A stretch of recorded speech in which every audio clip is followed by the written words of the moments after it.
Magandang araw mga kaibigan.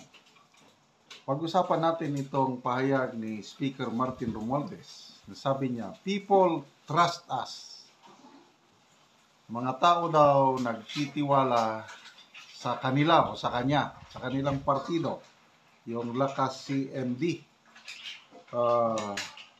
Sa balita ng Inquirer.net, ito yung artikulo. Romualdez tells Lakas CMD bets. People trust us, but don't be complacent. Huwag mag-relax, sabi niya.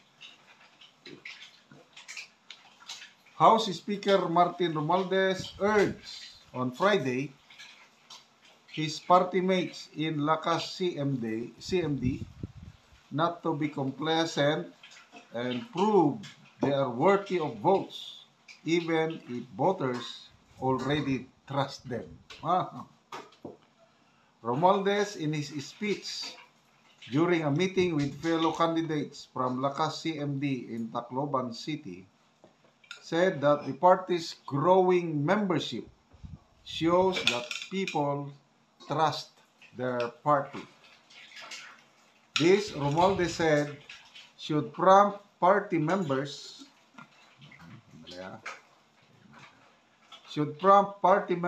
to continue the good things they were doing. Ano ba yung good things? Yung akap siguro. Ito ang kanyang statement. Napakalawak ang ating hanay.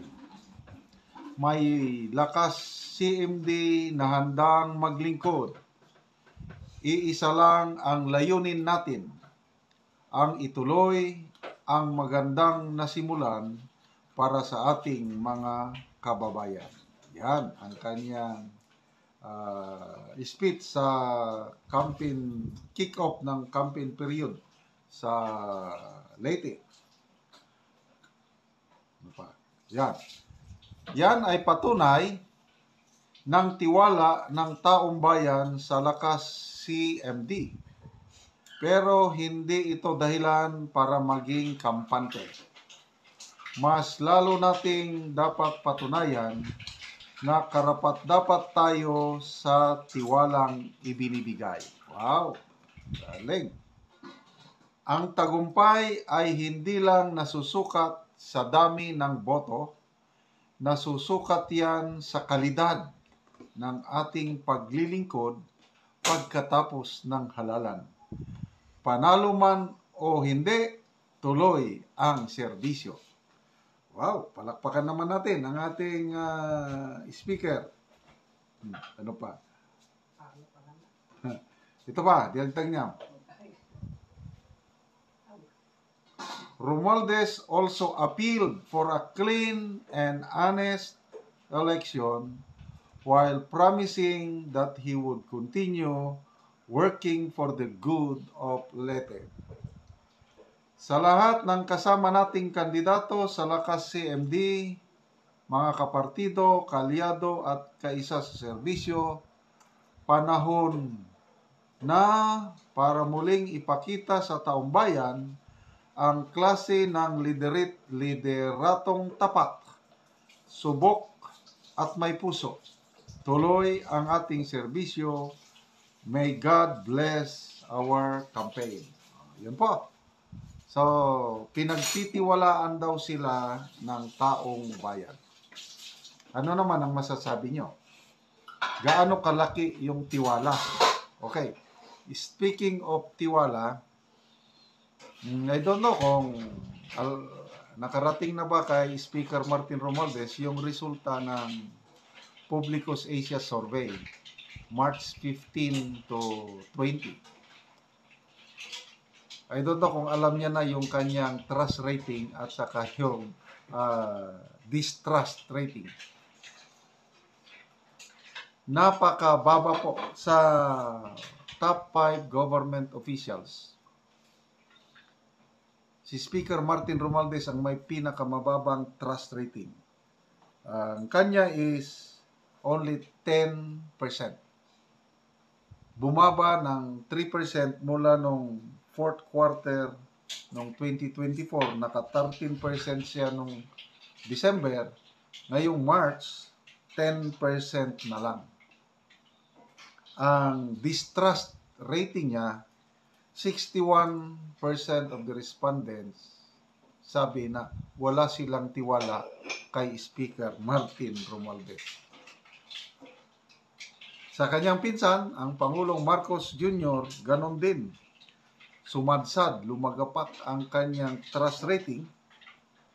Noong December of 2024, 23% ang nagtitiwala sa Pangulo. Ngayon, sa bagong survey ng Publicos Asia, 14%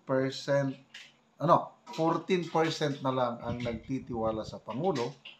Samantalang ang hindi nagtitiwala, distrust, is 63%.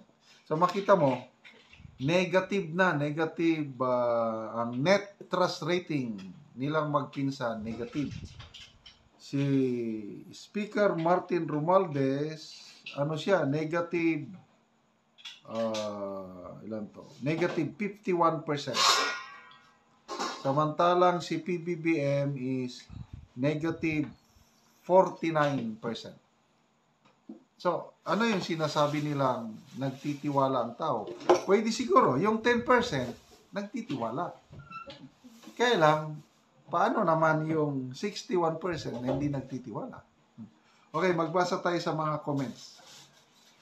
FB Pamor, sabi niya, Congressman Romualdez, you are joking. Those who trust you today only trust the money that you gave. Because after all, it is not your own money, but it is people's money. But on election day, the final judgment will then be given to the right candidates that truly look after the people's welfare. Sino pa? Tom Mascareñas, kilala ko ito. Mga traidor, sabi niya. Rod M. Jr., you must be in the cloud, Cocoland, Romualdez.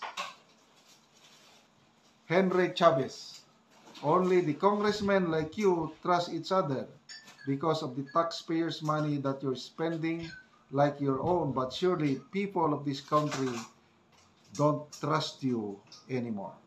Anyway, kanya-kanyang perspective. Ayan marami daw nagtitiwala kay Speaker Martin Romualdez. Tingnan natin pagdating ng eleksyon. Salamat mga kaibigan sa inyong pagsubaybay sa ating mga videos. Nakakatulong kayo ng malaki sa tribong Talandig dahil ang ating sweldo tinutulong sa kanila.